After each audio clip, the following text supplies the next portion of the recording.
দর্শক, খেলার আরো আপডেট জানবো। এই মুহূর্তে মিরপুরে আছেন আমার সহকর্মী নাহিয়ান বিন জসিম, যুক্ত হবো তার সঙ্গে। নাহিয়ান, দ্বিতীয় দিনের প্রথম সেশনটা কেমন দেখছেন টাইগারদের? এছাড়া মিরপুরে নিঃসন্দেহে টাইগারদের রাজত্ব তো চলছে, তো সবশেষ আপডেট কি আছে আপনার কাছে জানাবেন।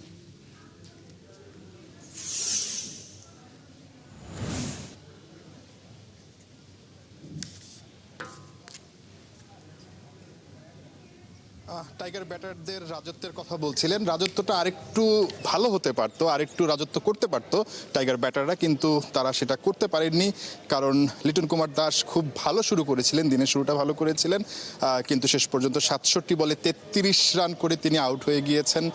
মাঝখানে একটা নতুন জীবন পেয়েছিলেন, কিন্তু সেটা কাজে লাগাতে পারেননি। মিরাজও আসলে ছোটোখাটো একটা ইনিংস খেলে 10 রান বা 11 রান একটা ইনিংস খেলে আউট হয়ে গেছেন। তারপর মাঝখানটায় আসলে বাংলাদেশ আজকে 30 রানের মধ্যে 4টা কুইক উইকেট হারিয়ে ফেলেছে, যার কারণে একটা শঙ্কা জেগেছিল যে 400 রান হয় কিনা, যেটা আসলে একটা মেন্টাল ব্যারিয়ার তৈরি করতে পারে পাকিস্তানের ব্যাটারদের জন্য।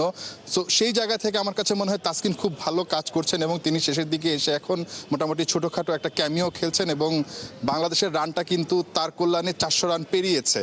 এই জায়গাটায় বাংলাদেশ মনস্তাত্ত্বিকভাবে একটু হলেও এগিয়ে থাকবে যখন তারা বোলিংয়ে নামবে। উইকেটের কথা যদি বলেন, উইকেটটা আসলে দ্বিতীয় দিন থেকে চেঞ্জ হতে শুরু করে। মিরপুরের যে উইকেটটা, সেই উইকেটটায় এখন পর্যন্ত সোফার উইকেটে আমরা সবুজ দেখছি এবং ঘাস দেখছি। বাংলাদেশের বোলারদের জন্য এটা কিন্তু একটা বড় প্লাস পয়েন্ট। যখন বাংলাদেশ তাদের বোলিংটা শুরু করবে, তাদের বোর্ডে যখন 400+ রান থাকবে, তারা কিন্তু খুব স্বাভাবিকভাবেই অনেক বেশি আত্মবিশ্বাসী থাকবে। পেসাররা আপনি দেখেন, মোহাম্মদ আব্বাস তিনি 5টা উইকেট পেয়েছেন। এটা কিন্তু একটা ভালো ইন্ডিকেশন যে বাংলাদেশের পেসাররা এখান থেকে ভালো সুবিধা পাবেন। তারা যদি দুর্দান্ত শুরু করতে পারেন, আমার কাছে মনে হয় পাকিস্তান এই টেস্টে কিন্তু অলরেডি অনেকটাই ব্যাকফুটে। তারা ঠিক প্রথম ইনিংসে কিন্তু চাপে থেকেই ব্যাটিং করতে নামবে। তাদেরকে যত দ্রুত আউট করা যাবে, আমার কাছে মনে হয় এই টেস্টের যে ড্রাইভিং সিটে থাকার যে ব্যাপারটা, সেটা বাংলাদেশ করতে পারবে।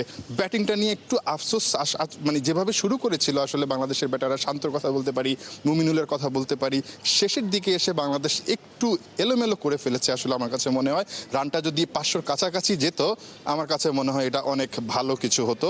বাংলাদেশ আরেকটু সুবিধাজনক অবস্থানে থেকে বোলিংটা শুরু করতে পারতো। তারপরও আমার কাছে মনে হয় 400+ রানটা কিন্তু খারাপ না বাংলাদেশের জন্য।